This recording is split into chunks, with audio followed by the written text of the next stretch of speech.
Our recipe number 2, buttered shrimp.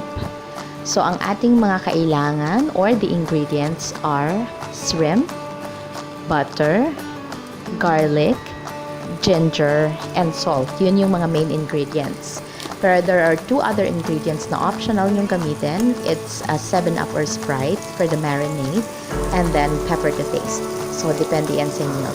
And kung makikita ninyo, nauna nang nalagay yung ating garlic, ginger, bago natin inilagay yung butter. Actually, pare-parehas lang naman yan. Ang iba, ginagawa nila, nilalagay muna nila, nagtutunaw sila ng butter before nila ilagay yung other ingredients like garlic and ginger. Pero ako, okay na yan, sabay-sabay na, wala namang problema. Hindi yan masusunog kasi non-stick yung pan na ginagamit natin. And, to assure you, pare-parehas lang ang lasa niyan. So, yan yung ating mga unang gagawin. So, once completely melted na yung butter, lalagay na natin yung shrimps.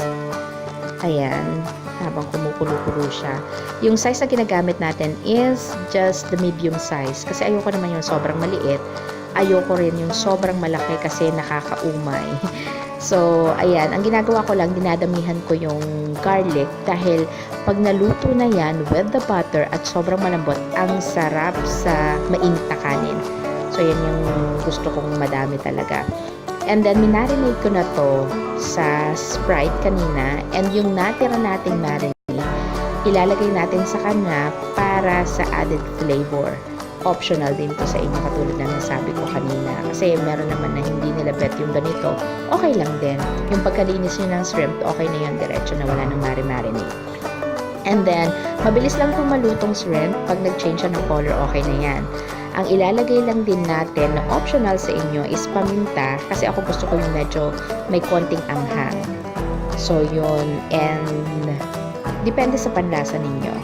Maglalagay tayo niyan. And also, yung advice ko pala, kasi maglalagay din tayo ng konting asin mamaya, huwag nating sobrang damihan yung asin kasi baka sobrang umalat, hindi na natin kayang i-adjust.